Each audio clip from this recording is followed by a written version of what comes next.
Hello, welcome back to Bool Boys Pod, episode 53. I'm here with Sebastian. We're going to talk football this week. Sebastian rightly pointed out that we should do a kind of playoff preview. We've kind of neglected it this year, mostly my fault, but Seebs has been tuned in and he's going to give us his preview matchup by matchup. Where do you want to start, Seebs? We'll just go in chronological order, and like I was telling you pre-pod, it's weirdly divided perfectly this year with the first three games of wildcard weekend being the AFC matchups and then the last three being the NFC matchups. I don't know if it was intentional, but yeah, that's how it worked out. And actually the AFC ones go in order of seed. So we'll start with the 4-5 matchup, which is, the Texans hosting the Chargers Saturday at 1:30. And the Chargers are favored by 3 as a road team, which kind of is a testament to how I think a lot of people have viewed this Texans team this year, which is a pretty huge disappointment, despite them winning their division and making the playoffs. They just really, Stroud seems to have kind of let people down in the second year. We all thought maybe he was going to take another step and build on what was considered a really strong rookie year. The Texans just kind of are one of the, I'd say they're probably viewed as the worst or second worst team in the entire playoff field. And the Chargers are kind of viewed as a team with a sneaky chance to maybe get to a AFC championship game, although that path would probably go through Kansas City, and that's always a bugaboo for them. But yeah, the Chargers are one of the feel-good stories of the year. Harbaugh seems to have changed the culture, which is expected with the Jim Harbaugh team. I mean, I really hated the guy at Michigan, but as soon as he left Michigan, for some reason, I'm kind of what's the word I'm looking for? They're both very competent, man. They're both very competent coaches. You can't say anything. I think John is a very good coach. I think both of them are great coaches. Jim, I just hated. I hated that whole Michigan bravado nonsense, and the cheating. I feel like we all forget the cheating. I should get that in, but he's just a really likable guy. He's very quirky, and the charm is still there. He's in a new situation, so he hasn't rubbed people the wrong way yet, which tends to be what happens after he's in one place for too long. So right now they're still in the honeymoon stage. He's taken them back to the playoffs. He has them winning games and not horribly choking away games in a way that, people think of Chargers teams doing historically. I mean, hence the term chargering. And yeah, it does seem like this is a really good spot for the Chargers. Their defense is really, really strong. Texans get really predictable offensively. Their offensive coordinator, Bobby Slowick, he was kind of considered a hot name for a future head coaching job, and I think that's kind of all faded away because the Texans' offense has really sputtered. He is really predictable with his first down run percentage. They run on first down pretty much every set of downs. Stroud often gets stuck in these third and long situations, throwing low percentage passes. It's just a really ugly offense to watch. And the Chargers, maybe they don't play the most beautiful brand of football, but they're consistent. I mean, Herbert is one of the elite quarterbacks in the league. Ladd McConkey has been maybe the second best. They love him. Maybe they love him. There. He's one of the top 3 rookie wide receivers this year, I would say. And just as a whole, the Chargers are a physical and pretty fun team to watch. So yeah, I think the Chargers will win this one. I go in the ballpark of 27-17. I don't see Harbaugh's team losing to this Texans team this year. All right, so I have some follow-up questions on what you said. Let's start with the Chargers. Chargers, I think I told you, I went and saw them play the Ravens, and they just seemed like one tier below. But since then, they've kind of picked up something. So what's happened since that week, and what's kind of working for them? Well, I do actually probably agree with your assessment that they are probably a tier below the Ravens. I don't think offensively they're explosive enough to keep up with a team like the Ravens. That game was pretty tight, though, from what I recall. It came down to, it was they were always like playing catch up, but they were like within shooting distance. Yes, you're right. I remember. Yeah, yeah. It wasn't too. It was a decent showing. It just felt like they were always 2 scores behind, and they cut it to 1 score. Then the Ravens, yeah. Since that game, I mean, they've beaten the Falcons. They got they're still around the same. I'd say I wouldn't say too much has changed since then. They've beaten the teams they're supposed to beat. Their best win since then, either you could say it was at the Falcons, who I don't know. I think that was Kirk Cousins' last or one of his last games as a starter for the Falcons. They lost to the Rest in Chiefs peace. yeah, he'll be back next year on another team. They beat the Broncos, which was a really good showing. It got kind of bleak for the Chargers, honestly. They got the shit kicked out of them in week 15 against the Buccaneers. They lost 40-17 at home, and that was kind of looking like, oh no, what's happening here? Like, is this team gonna tailspin and miss the playoffs entirely? But they picked it up. They beat the Broncos the next week. Then they murdered the Patriots, which was like, yeah, Congrats. that was the Patriots aren't great, but that was still a good showing. Like, they made Drake May look pretty horrible, and then they beat the Raiders last week, and that was kind of like there was a little bit of meaning to that game, but it was not super meaningful, So not a lot of signature wins, but they just did what they had to do, and they made the playoffs now, right? The signature win is probably that win over Cincinnati around midway through the season. That was kind of like they jumped out to a huge lead. Cincinnati came back, and it looked like it was going to be a chargering situation, and they steadied the ship and pulled that game out. Herbert beat Burrow in a duel, and it was good to see. So my second follow-up question is something you said about Harbaugh. Maybe like it just jogged my memory. Would you say he's very similar to Mourinho from European soccer, and that he comes in, he makes adults out of men, and then he wears out his welcome in 2 to 3 years, and at the end of it, everyone's just sick of him? Is that kind of how it kind of goes? It's not a bad. I've never thought of it. It's not a horrible comparison. It worked in Michigan a little more because he's a Michigan man, and like he got more leeway, and like you're probably going to do worse than him with your next hire, as evidenced with how Michigan did this last year. But in the pro level, that's definitely how it kind of turned out in San Francisco. I guess the difference with Mourinho is Mourinho wins trophies. True.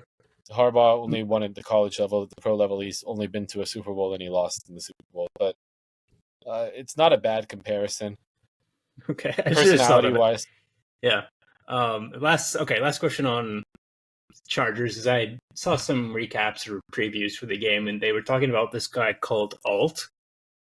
Joe Alt?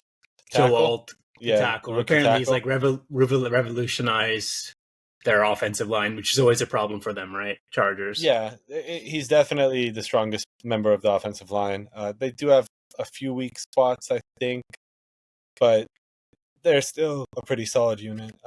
They run the ball really well, despite maybe not having the most explosive backs in the backfield. Shout out to my boy Zeke, who just joined their practice squad after the Cowboys released him so he could go join a playoff game. It's a good move. I don't know how you feel about it. It would seem like a good organizational move. I love it. I love Zeke. I wish the best for him. I don't know what he's going to contribute at this stage in his career. I often feel like I feel like it would be a dead heat in a race between me and Zeke, which is kind of how I see. Yeah, it does seem like he's lost a lot. But in terms of like the IQ and his pass blocking, there's not many backs in the league who are better than him in that regard. He's a really savvy player, savvy veteran at this point. So then my quick question on Houston, let's move to Houston really quick, is that last year they won the division because it was laughably weak, right? Is that true? No, you would say the same this year. Same this year. So okay. And CJ Stroud, 20-12. Not doing anything for you. What do you expect more? 28 TDs, 12 interceptions. I think he had like 3,700 yards. I just picked it up. Yeah. Well, last year he had like a record low number of interceptions for a rookie, I believe. It's not the same. He's missing a lot of throws. And some of that, I think, are the situations they're finding themselves in. Like last year, I think they made it a little easier for him. This year, a lot tougher with the play calling. And also he's down his second and third receivers. Diggs went out very early in the year. He's missed the whole season, basically. And then Tank Dell. I forgot, yeah. Tank Dell was he was in the lineup, then he got hurt, then he got back in, then he got hurt again. Like, he was in and out, and then finally he fractured his leg. I can't remember what part of the leg, but he had a pretty horrific injury that Saturday game before Christmas, and now he just basically has Nico Collins, who is elite. Nico Collins is great, but it's easier to game plan when you only have one really elite receiver, So it's the combination of injuries on it from his skilled positions and then his OC kind of shafting him. That's kind of what and his play hasn't been as good, if we're just being honest. Okay. Like, he hasn't been as good. All right. Anything else on Texans versus Chargers? You put the line down as -3. You said they're going to win 27-14. 17, I think. Yeah, 27. Chargers okay. cover, yeah. Okay. I hope the Chargers win for my family's sake. Big Chargers fans. And I do too. I guess for Pop with Jackson. That's the only Charger fan I know. What? I have way more Charger fan friends than Texan fan friends. I'm not sure I have any Texan fan friends. There. So moving on, Ravens versus Steelers. I think historically this would be considered like a great matchup, right? But now with the Steelers kind of stinking it up, it's kind of not so much. So why don't you tell us about it? Well, it still scares me because, I do become a Ravens bandwagon fan when the Cowboys falter every year, which tends to be every year I become a Ravens bandwagon fan. So I do get nervous. You're getting good at it. Yeah. Well, it's been this way for 23 or 22 years. Whenever they won their first Super Bowl, I really loved Ray Lewis. I have a Ray Lewis jersey. He's one of my all-time favorite players. I remember, Historically, it would be very scary, and I still find it to be a little bit scary because they do know each other so well. But this Steelers offense is just nosedived into absolute shit territory, like disgusting to watch. The numbers are absurd, but they've fallen off. They've lost 4 straight.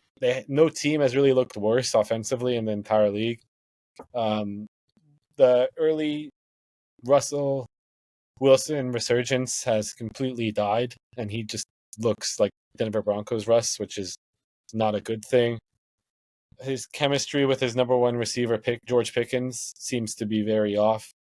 Pickens last week, I want to say 1 catch on 5 drops, and he had like -1 yards, which is like, it was pretty like comical to watch. Yeah.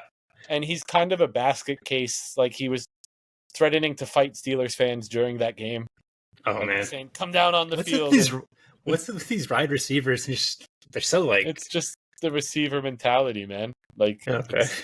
I don't know. There needs to be like a documentary. I think Netflix had a series called Receiver, but I don't know that they interviewed the George Pickens type of receiver. Yeah. But it's just kind of a scary matchup, even considering what I've just said about the Steelers. People always say Lamar is not a postseason performer. I think it's a little bit unfair. But if he loses this one, I think it's probably a fair thing to question, because on paper, there's absolutely no way this should even be close. The Steelers hung their hat on their defense, and that's kind of become a mediocre unit, which is shocking to see. And you have you have concerning quotes coming from the players. It's like that make it sound like there's discord in the locker room amongst the defense, which it's not really a helpful tool. Like, people saying we all need to do our jobs, which I don't know. Like, we all need to do our jobs better individually or something like that. And it's just like it sounds like you're calling somebody out. You don't want to say it. And you could kind of see it on Tomlin's face during their last game when they played Cincinnati. He honestly had a look where he was like, I can't believe this is so fucking bad. Like, that was the look on his face. They lost 4 straight, right? They've lost every single game. Yeah, okay. They've lost 4 straight, and I want to say they played the Bengals twice within like 5 weeks, I think it was. In one game against the Bengals, they put up 500 yards, and then in Week 18, they had like I can just find out really quickly. 193 yards, which is Okay. a remarkable drop off. They still almost won because that's just the Steelers' way to almost pull these games out their ass, and that's what makes them so scary. Tomlin is a really good coach, despite his team's always kind of hovering around mediocrity. Mediocrity as a playoff team, I should say. Like they make it, they're one and done. But this is a scary matchup. Before the last Ravens Steelers game, it was pretty much often said Lamar's boogeyman was the Steelers, but I feel like they maybe put that to bed with the dominant win that they had. Yeah, I mean, it's going to be a Ravens Steelers game, so yeah, I feel like that's the analysis, yeah. Okay. So a couple of questions is let's start with Steelers. So Steelers historically have been very good defensively, right? Is that still hold true? Are they defensively leaning towards that way? So does the production from the quarterback matter as much as it would on another team? No, but their defense has fallen off during this losing streak. I'd say that's the more concerning thing than their offense falling off a cliff, because their defense could win games by itself in the past, but when you marry they have to be excellent, their defense, and they've maybe been above average to good. In some instances, they've even been kind of bad, but they have to be like an elite level defense, and they haven't been. And their offense also has been absolutely dreadful. So that combination, it does feel like it's going to be a huge uphill battle for the Steelers. So Steelers was the first team I looked up when I was trying to do a little research, and I was looking at like Russ's stats, and I think it was 18 total touchdowns and 5 interceptions, which isn't that bad, right? It's just low. It's not bad. It's just low. Yeah, it's not bad. But and it's like, oh, maybe there's a little Russ renaissance here. But then I looked at his total yardage, and it's roughly half of what Lamar or Josh Allen is putting up. So he played less games than them, to be fair. He That's missed, true. yeah. Fields took 1,000 yards from him, yeah. Over the last month, the highest total Russ has thrown for is 217, and that was in a blowout loss, which I think a lot of those yards came in garbage time, basically. So yeah, he's really fallen off. No, he's not bad enough to be done with the current state of quarterbacking in the NFL, I'd say. So he's going to be on a team next year and starting. He might be on the Steelers. I mean, they're not bad enough to go out and get a good quarterback, but I don't know. I wouldn't want him back if I was Tomlin, or I'd want him back as like a backup, but I really wouldn't be like trying to coach another year of a team with Russ as the main quarterback. Yeah. So then what's the deal with Fields? Is he just been excommunicated? He's not really getting time, or what? Yeah, he's not. They used him a little bit in packages earlier in the year, and they haven't done that recently. I don't really know what the deal is. I would say he'll probably be starting on another team next year. I think he showed enough, and like I said, quarterbacks in this league right now are not interesting. There's not a huge depth in starting caliber quarterbacks. And then last thing, Tomlin, would you say his coaching arrow is still level, up, down? He's kind of getting up there in age, right? He's one of the longest tenured coaches, I think. I think he is the longest tenured coach. Yeah, okay. So is he getting any of that Belichick last couple of years of Pat's vibes, or is he still going strong? I don't know. I think he's still going strong. I think he's also significantly younger than Belichick, I would say. He was pretty young when he got hired. My thing is, coaching a team like this, I feel like, has to be exhausting, and this is going on over a decade of not really having solid quarterback play. Yeah, and I just wonder, is he going to step away to take a break? Because I just feel like this shit would be exhausting. I wouldn't want to do it. It seems awful. Every single game is a huge grind, and you're stressed the entire time. I could see it. Yeah. Okay, moving really quickly to the Ravens. So, 2 weeks ago, I was listening to a Bill Simmons pod, and they were like basically crowning Josh Allen as MVP. But I looked at the numbers, and Lamar has outperformed him by a significant amount. I mean, 500 yards, 5 TDs, 2 less interceptions. Do you think he wins MVP, Lamar? There's been like a narrative shift towards Lamar, I feel like, in the media over the last few weeks. I'd personally go with Lamar, but I actually think it's so close that I wouldn't really be offended by either one winning. Josh did have to do a lot with less in Buffalo. I guess you could say his team has a better record. Lamar's team dominated Josh's team when they went head-to-head. So there's a lot of factors. Lamar has the better stats, like you said. This has probably been Lamar's best passing season. He's maybe the most accurate passer in the entire NFL, which 45-4, dude. Or I guess 41-4. 41-4. It's really good, man. Yeah, and it's that was the big knock on Lamar. It was always, you have to make him throw, and it's like, no, he kind of kills you now that he's throwing the ball. He killed the Chargers throwing. He wasn't running. Yeah, it was he's incredibly accurate. The only thing people would probably say that is a drawback against Lamar is that he has Derrick Henry in the backfield. And exactly. For a large portion of the season, it was actually like, is Derrick Henry an MVP candidate as well? And he's not. He definitely isn't anymore. It's Lamar for that team. But it's I can understand why Josh would win it over Lamar. I personally go Lamar. I think he's played like an MVP. And if he hadn't won it last year, he probably wins this one pretty easily. For sure. And then that was my last thing. Derrick Henry popping off for like 2K yards and like, I don't know, a lot of touchdowns. But how do you foresee him going into the playoffs and like the rest of his career? Is this like one final hurrah for him, or does he have a couple more runs left in him? What's the deal? I think he has a couple more years. He takes better care of his body than pretty much anybody else.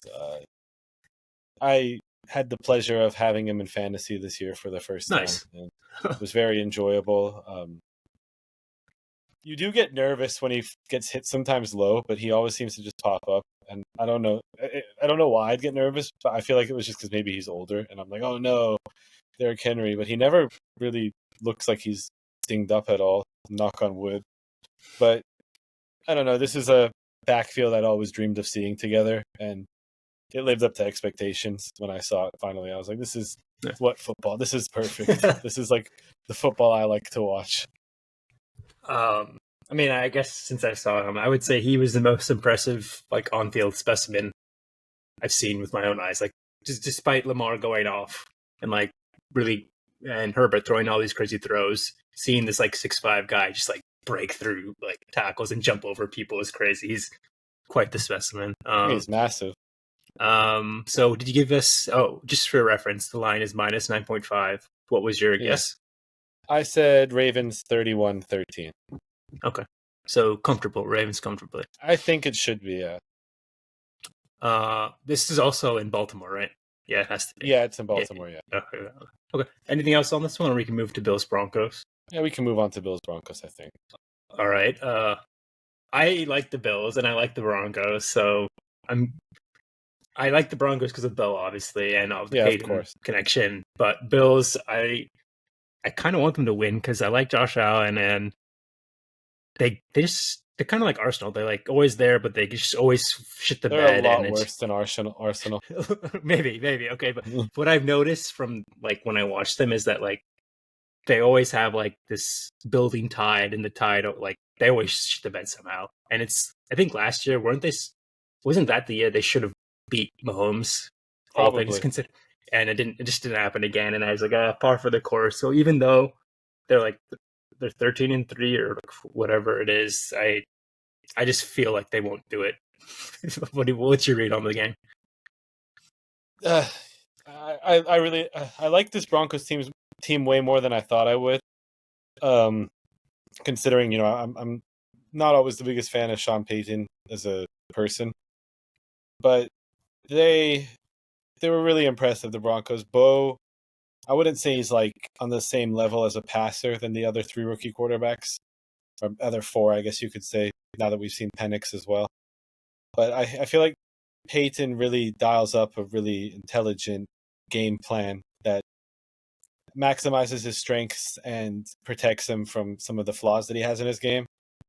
Like, he's not the most accurate passer, but yeah, Peyton figures it out. He gets him some short ones early on, builds his confidence up. It's kind of like the same game script every week. And the Bills, like you said, I really like Josh Allen as well. Like, I like this game. I think this is going to be a better game than the spread would dictate, which is Okay. Buffalo minus 8.5. I think the Broncos probably cover, and I think it really wouldn't shock me if this is like close going into the fourth quarter, and even if the Broncos maybe have a lead at some point in the second half, because the Broncos defense is elite, and the Bills. The one thing you could probably say about the Bills is they don't have great weapons. I noticed that. I noticed it. Yeah. Khalil Shakir is a good receiver, but he's not like this stereotypical number one receiver. The tight end Kincaid is good, but they haven't really gotten him too involved this year. Yeah, I feel like James Cook has been good, but he maybe had a little bit down season, and they haven't used him as much as they've maybe used him in years past. It's really like an Allen Superman show, and he puts on the cape and takes them to the promised land. And I feel like that could be a little bit difficult against this Broncos team with their defensive front, which really is nasty. The whole unit defensively is really nasty. And yeah, I kind of think if the moment isn't too big for Bo and he doesn't like completely collapse in Buffalo, which is possible, it's a tough environment. I do see the Broncos keeping this one close and making Bills fans sweat out an uncomfortable playoff win, which I think they would hate, because considering, like what you said, really snake-bitten fan base over the last 30 plus 40 or 30-ish, 30 plus years. So for the Bills, you hit all my points and stuff like this, but do you think that the Bills wide receiver core, like even when it's healthy or like fully stocked, is comparable to any of the other like contenders like Kansas City, or Kansas City's not that good anyway. So receiving core, like Baltimore is a good one. Philly. Like when I was looking at all the stats and like the wide receivers are not productive. That's the biggest thing I noticed. Like a lot of the onus, like you said, is on Josh Allen, and I'm worried because he's always prone to like a very bad interception at a bad time. And like you said, this year though. Yeah, this is yours. He's been pretty clean this year. Maybe he's grown out of it, but I'm always worried about that in the playoffs. Well, my one question for you was, Bo Nix, do you expect him to be there next year? Is Sean Payton just like gassing him up? Yeah, oh, no, it's like he'll be it's 100%. Okay. Oh yeah, easily. Yeah. Okay, so he's won the job, and they're not going to be looking to improve. Okay, well, interesting. You put the under at minus 8.5. What was your prediction? Yeah, the Bills are favored by 8.5, and I have the Broncos covering. I said 42-34. I think this could be high scoring. The Bills kind of have to. Maybe they tend to. Their defense isn't great, so they tend to win these high scoring games. Maybe it's a lot lower scoring though, because like I said, the Broncos defense is really elite. But yeah, I think this could shape up to be a really strong wildcard game, maybe the best of the AFC games. If it was in a neutral location, I'd be much more scared. But Bills Mafia is a thing, right? It does. Yeah, it's a should help them out a lot. Anything else on this game? I don't have much. The one thing about that though, yeah, it could help them out a lot. If it's close, it's going to do the inverse thing, because this Broncos team has no they have nothing to fear. They're young. They haven't been there before. Like, all the pressure's on the Bills to not shit the bed. This year, it's weird. You go into a season, the Bills were supposed to have kind of a down year. yes, that's what I heard. Yeah, didn't really spend a lot of money. It was kind of like a reset year, and then they turned into this number 2 seed. I think they won 13 games. And yeah, they're probably considered the second or third best team in the AFC. Maybe some people would say they're the best, but it kind of is funny how that goes. And now they have all the pressure on them when they really had no pressure when the season started, you know? So explain to me this. In the bracket, I see that they play the Broncos, and then above them, Steelers play Ravens, and then Yeah. so they will play the winner of Steelers Ravens, or is it by a ranking seed, like whoever the worst team is? Reseeds. It reseeds. Yeah. Okay. Yeah. So the worst team to come through the side will play Kansas City. So they won't beat them. Okay. So they'll see them in the championship. Okay. I was curious. Okay. Yeah. You wrote this down, but it's interesting. But rookie QB has not won on the road in the playoffs since 2012. Yeah. Guess who did it though? He's in the playoffs. He's in the playoffs for us? Yeah. Yeah. Oh. Nice. I could see that. That's when he was feeling himself. I probably remember when it happened too. Yeah, for sure. This next game is interesting to me because I don't really know a lot about the Eagles.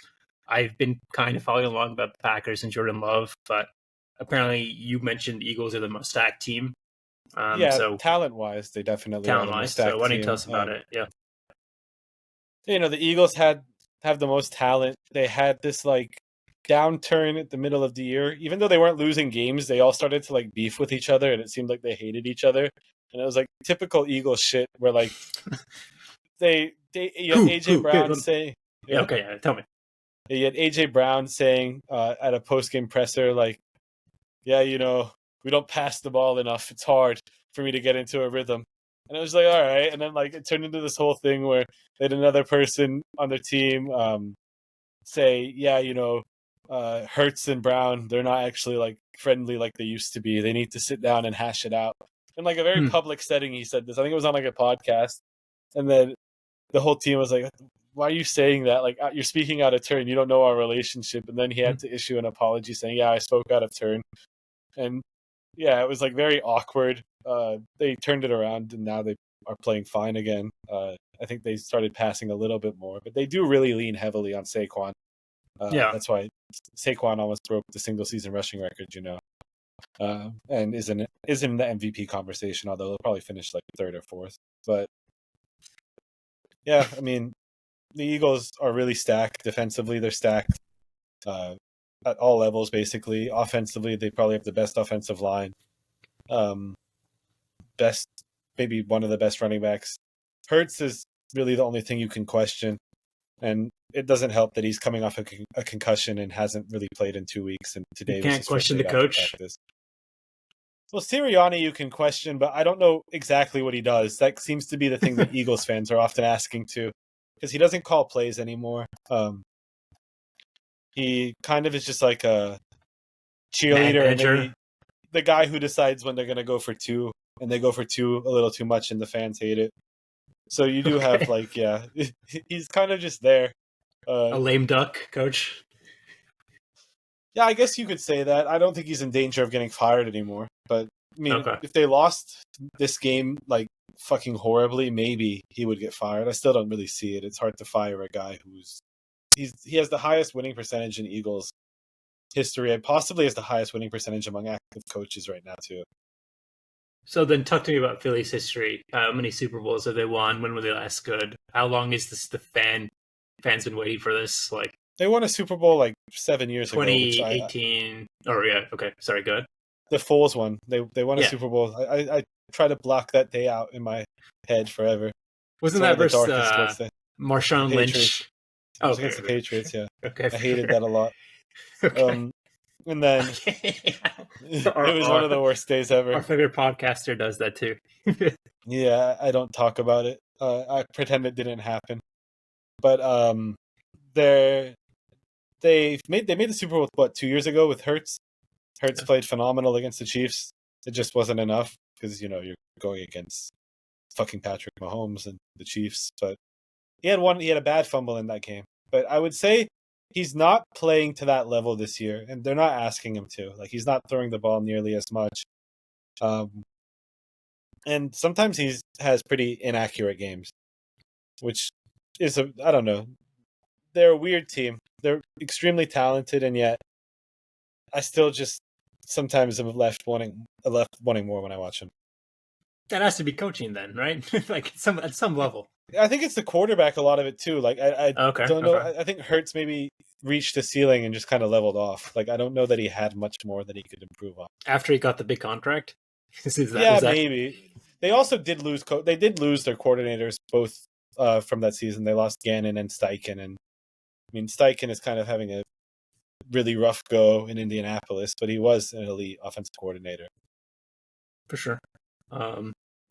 So what's your prediction? I have the Eagles 26-14. You know, the Packers are talented. I think they're a little young.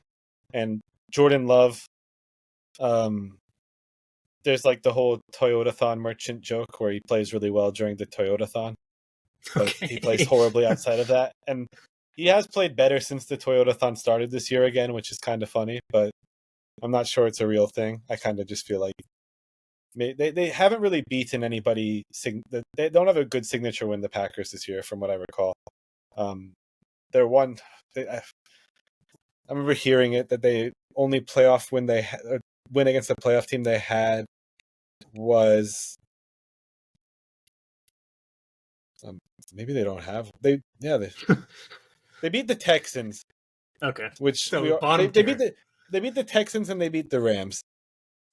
Okay, but besides that, they're not super impressive wins, and you do wonder, like Jordan Love left their last game with a minor injury, and granted it wasn't the most important game for the Packers, so he sat out the rest of it, but you do wonder maybe if there's lingering effects of that.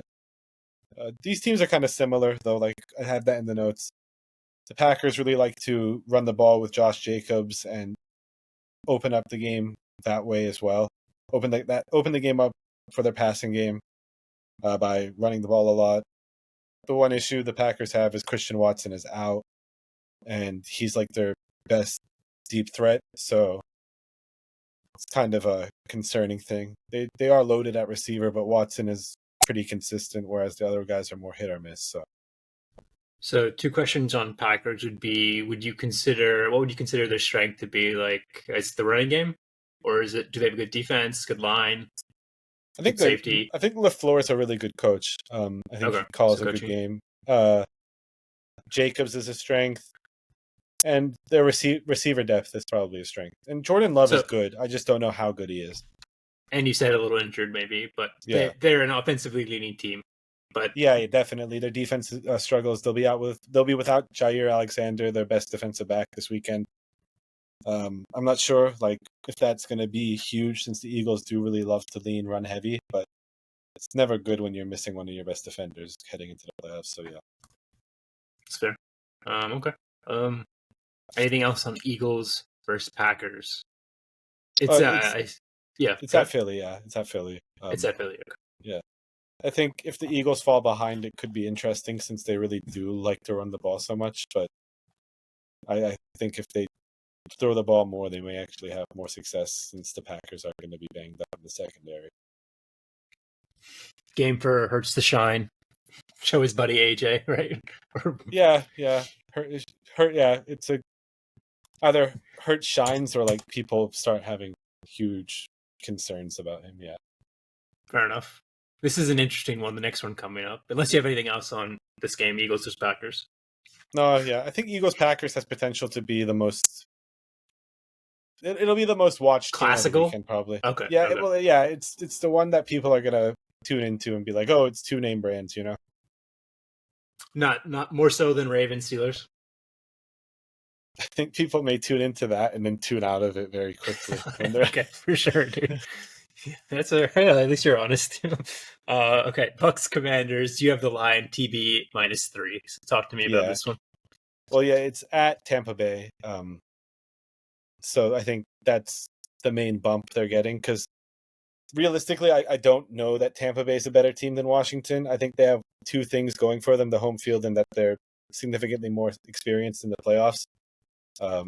They pretty much they've made it 3 years in a row, and one of them, 2 years without Brady, they've made it in a row. Last year they made it. They won their weak division. Then they really embarrassed the Eagles last year, which was kind of a surprise to people because, they thought the Eagles were going to be one of the sneaky contenders. Although that last year's Eagles team was really an interesting Something went wrong, yeah.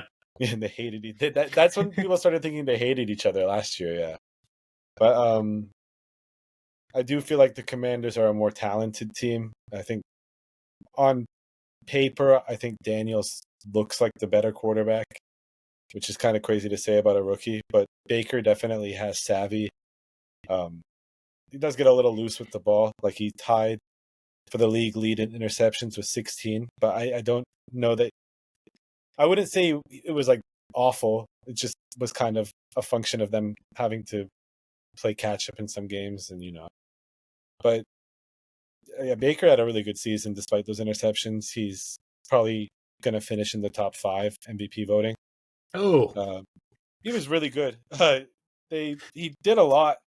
They lost Chris Godwin midway through the year, which absolutely tanked my fantasy season, and I'm still pretty upset at their coach about it. But they made up for it. Like Mike Evans. Dude, Baker had 41 touchdowns. Yeah. He went 41-16. That's crazy. Yeah. He was really good. Really, really good. Shit. It was an enjoyable team to watch. Mike Evans missed a part of the year, came back, returned to his same elite production. They got the rookie Jalen McMillan to take a huge leap and kind of fill in for that Chris Godwin role. I think he scored a touchdown in like 5 or 6 games straight to close the season. Bucky Irving, your boy, the Duck. He popped as a rookie running back for the Bucks. Looks like he has a really bright future. I don't want to talk about Oregon. You have to take the good with the bad. That's true. Yeah, I think the Bucks are really solid. I enjoyed watching them, but I also think the Commanders are really solid, and I think the Bucks you could say they maybe have the better defense, but it's kind of a toss-up. I mean, we just watched the Bucks lose to the Cowboys without Dak. Like, they lost to Cooper Rush, and it was kind of convincing. And then they almost lost to the Saints, who had been like the worst team in football for the last month, and kind of needed a miraculous rally against Spencer Rattler and the Saints at home to even secure this playoff spot. So, like, eye test wise, after watching the whole season, I lean Commanders heavily, but there's something about that home field and the experience that makes me nervous. Like, we did cite that stat earlier. No rookie quarterback has won a road playoff game since 2012. And I don't know, everything tells me the Commanders win this one.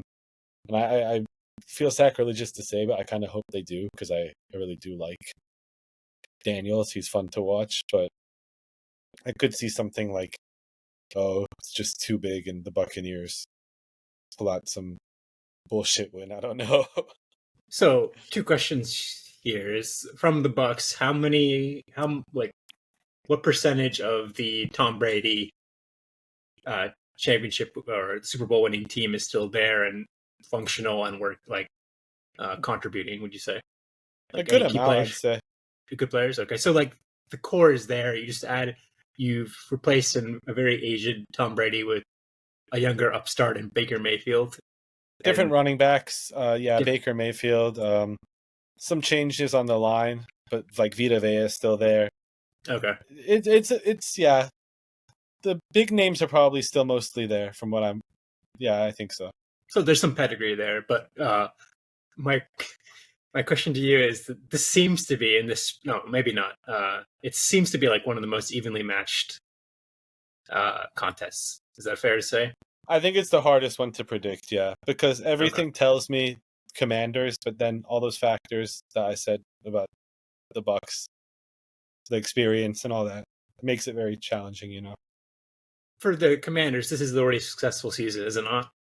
Probably. I'd say they're one of the top 3 feel-good happy to be stories. Here. Yeah, happy to be your team. Okay.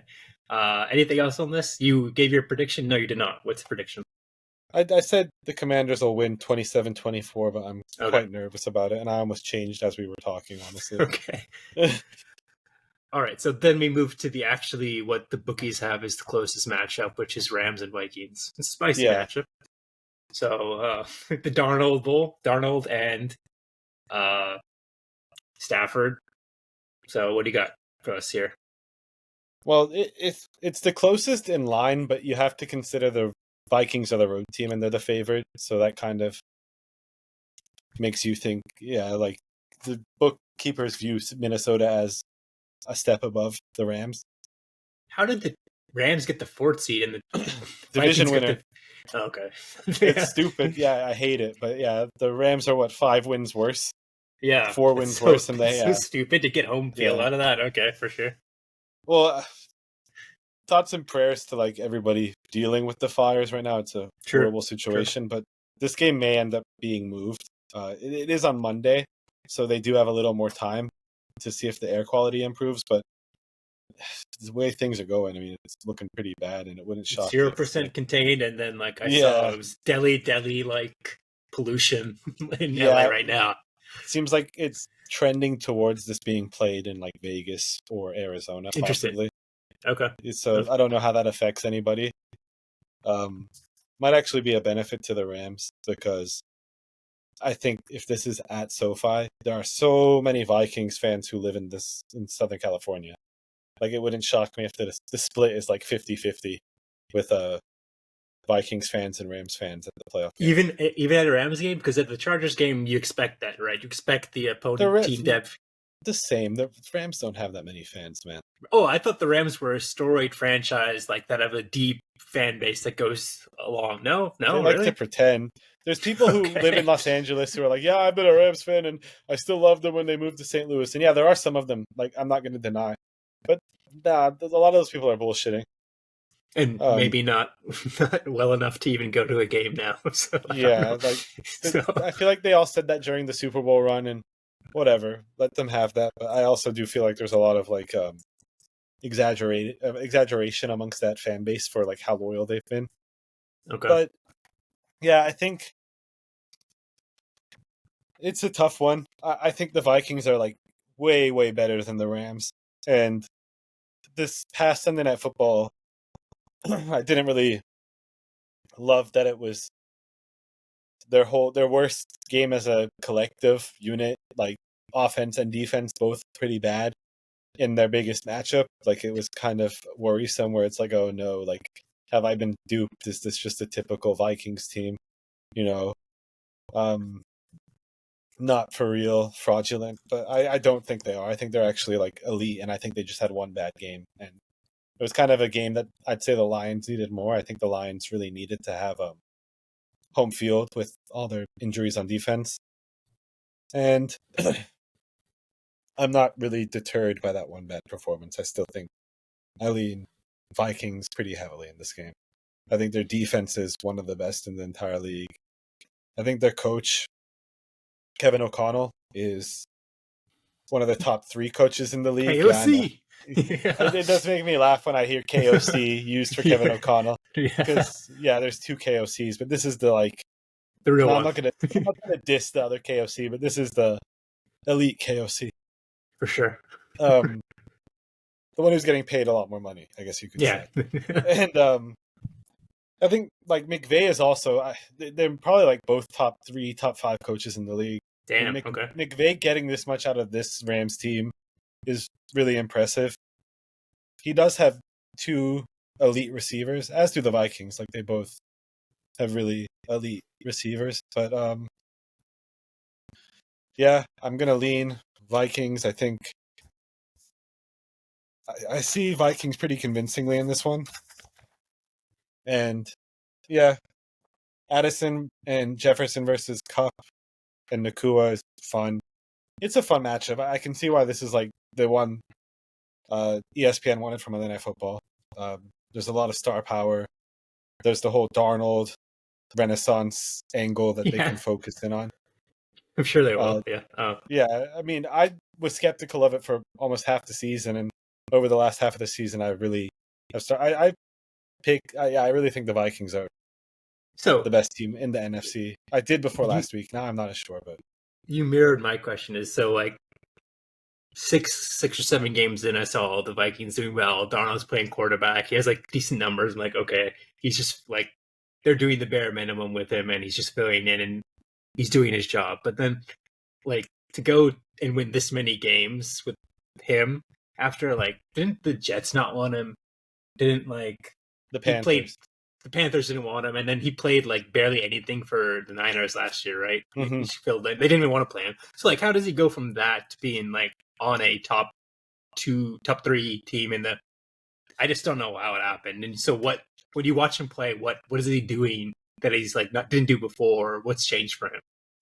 Well, there's a lot of talk that last year Shanahan really liked Darnold and he would have felt fine if he was the starter. And a lot of people just were like, all right, sure, man, whatever. But maybe like he did learn a few things playing in the Shanahan or being coached in the Shanahan system and then going to Kevin O'Connell, who seems to be a bit of a quarterback whisperer. He's gotten a lot out of. He's probably got like the best cousin season. He made Josh Dobbs look pretty good for 3 or 4 games last year. And then it always really helps when you're throwing to maybe the best receiver in the league and an emerging young star in Jordan Addison. And he's backed up by what I think is maybe the best defense in the entire playoffs, maybe top 3 defense. I think Darnold, maybe the game slowed down a little bit for him. He's not as reckless most of the times as he was before. He does struggle when you rush him. That's what the Lions really capitalized on this past week. It wasn't like he turned the ball over a bunch, but he was missing throws, which is uncharacteristic for how he's played this season. But I just think they've structured their offense in a way that's going to get the most out of him. And I think he's running the system really perfectly. He always had arm talent. It was just like him seeing the game the right way, I feel like was the biggest problem when he was in New York. And it kind of is getting into this new era where you are seeing these like retreads, I guess people are calling them, where it's like quarterbacks who flamed out and people thought were like done. But the talent had always been considered to be there at other levels. Coming back and, having this career resurgence 6 or 7 years into their career, like Baker.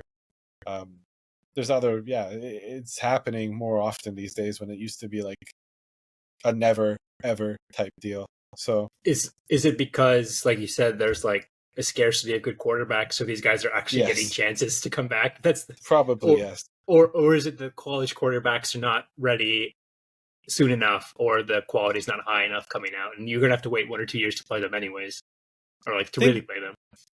There's a lot of factors. I mean, you rarely ever used to see rookie quarterbacks start their first season. That probably flipped like a decade ago because it was like thought, why don't we just get them out there? The best way to learn is to learn on the job. Maybe we're having a reversal of that recently. You look at like Bryce Young, they sat him for a little bit and people thought maybe his career was over. He came back. He's been phenomenal for like 2 months now. Maybe not. Maybe I'm being a little hyperbolic since I really like Bryce Young, but he's been very good and shown that he should definitely be the starter heading into next year. I think, people are starting to realize, I've always thought like a quarterback is rarely inherently a bust. A lot of it has to do with situation. I mean, it's like all sports where you draft somebody. NBA is the same. Like guys are rarely just bad.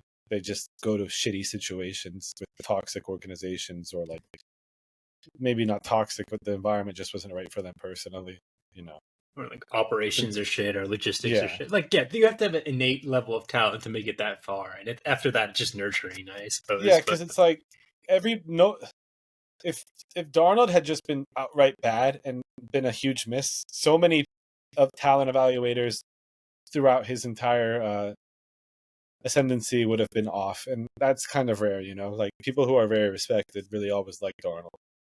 Interesting. Okay. Any other talking points from this game? I mean, Rams, like you mentioned, I think we talked about it like last year on our preview for the NFL last year, is that they were like capped out, right? And like they're like this is going to be their team for like the next couple of years, unless they draft someone really big. And so, and they did. Yeah, twice, They right? drafted two. Yeah, they drafted Nacua, who has been like a revelation. Like they picked up Kyron Williams, which was a good It's a good find. name. Their GM has done a really good job. And then this year they drafted Jared Verse, who I'm hesitant to say he'll ever be on Aaron Donald's level, but he has been like an elite rookie defensive player. And So I like them in college, so it's not shocking to me that he's turned out this way. will they be kind of like the Spurs or like Miami, just constantly retooling, and the kind of the boat goes on, or is this whole project really like extended past its shelf life and it's going to come crumbling down very soon for the Rams?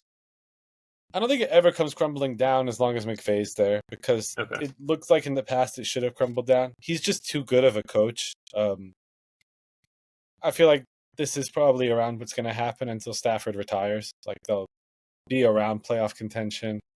Maybe they'll get a favorable matchup one year, win a round, maybe make an NFC Championship game. I'm not sure they ever get another Super Bowl out of this core, and I'm not sure how much longer Stafford has. I mean, he does take a beating sometimes, but when Stafford gets time, he's still one of the better passers in the league, I'd say. He's had some really great performances this year. And yeah, I don't know that I see a run coming this year. I think they're one and done. Like, I do think the Vikings win. But McVay and Stafford magicking like one more run would be not the world's... It would be shocking, but not the most shocking thing, I guess you could say. And to be honest, isn't like the Vikings losing in round 1 or round 2 after a great season kind of par for the course for them? This would be uniquely bad. Okay. They've won. They are really considered like they've won. They're one of the top 3 teams in the NFC. I'd say it's like in any order you could say Lions, Vikings, or Eagles. For sure. So then I guess to wrap it up, who do you think's coming out of AFC and NFC, and who's winning? So predictions. Okay, so I did a little bit. I didn't include this in the outline I sent you. But so the next round in the divisional round in the NFC, I have Lions versus Commanders. I have the Lions winning. I have Eagles versus Vikings. I have the Vikings winning. I guess I'll do AFC next. AFC divisional round, I have Chiefs versus Chargers. The Chiefs win. I have Bills versus Ravens. Ravens win. Then I have Lions, Vikings. I say Vikings win this time. And then Chiefs, Ravens. I have the Chiefs winning, and then the Chiefs over the Vikings. Chiefs over the Vikings. Wow. Yeah. The Vikings getting some love, some Sebastian on this one. I was really high on them, and I feel like I'd be a coward if I stepped off my prediction, because I've been saying this for a little bit. If I stepped off my prediction after one bad game last week, granted it was a really bad performance from them against the Lions, but I don't think the score is indicative of how that game really played. I think the Vikings really flubbed a few chances, and if they had capitalized early on some of their red zone opportunities, I think we're looking at a different game. And I think people would be talking about the Vikings a little differently. So, yeah, I think it's going to be tough. I mean, I just don't see... If the Lions and Vikings play 3 times, I don't see one team winning 3 of those matchups, and that's what would have had to happen, you know? For sure. That's a good way to describe it. Yeah, you said, like, being reactionary after a Vikings loss would be bad. You'd just be like every other sports commentator on ESPN or like... Well, me and Bill, we both kind of... I thought this, and then I listened to him and Cousin Sal's pod, and I agreed with their assessment of the situation, which could turn out to be really bad, because Bill often is very cursed. Yeah, but I'll stick with my 925, brother. Okay, very good. Anything you want to talk about on the bottom side? There was some like hubbub right about who got the first pick. Is next year's draft going to be good? Oh, I mean, it's just... I don't know. I mean, it's hard to lose games intentionally in the NFL. I do think the Patriots really fucked that up. But I also... They don't need a quarterback, but it's more from an asset standpoint. You want that pick so you can trade it and get more for it. Now, the value of that pick, and it's not always set in stone what a first number 1 overall pick is going to get you. It depends on what talent there is. This year, it probably would have got the Patriots like a 2nd-round pick and then maybe another first round pick next year or something. So they would have got 3 picks for the first. They do need assets. They're a really untalented team. But you can never like predict that your rookie third string quarterback is going to come into the game and throw for one of the like best. He by passer rating, he had one of the best games of the entire season by any quarterback. And yeah, it was against Bills backups, but you still don't expect that from Joe Milton. It was a pretty hilarious performance. I guess like I don't know, out of nowhere. Yeah, you don't want the Bills. I think kind of wanted the Patriots to win that game because they had nothing to play for, and it's like, yeah, we don't want the team in our division to get more assets. Like fuck that. Well, fuck for them sure. and try to lose this game. That's even true. harder. Yeah, that's smart. Just to reiterate, though, Tennessee, Cleveland, Giants, New England, and then Jacksonville. So, Yeah. Poor Trevor Lawrence. I mean, whatever. But Well, yeah. I don't know. He has to play better next year. fair enough. Anything else you want? Final word on this? Wrap it up. No, I mean I think wildcard weekend sometimes turns into a dud, but I think this year there are like at least 3 or 4 really good matchups. I will say that I was wildly unprepared for it happening this week, but after talking with you, I feel much more confident about what I should be looking for. So I appreciate that. Nice. Yeah, and what games to look for. So that was very good. Thank you. Yeah. I guess we'll finish it up for this week, and then hopefully next week, I hope to get either Nom or maybe not next week, whenever we do the next pod. I hope to get, of course, Brian back, but Connor and Nom as well. The last Bool boys, we can do something hopefully. And I want to talk soccer.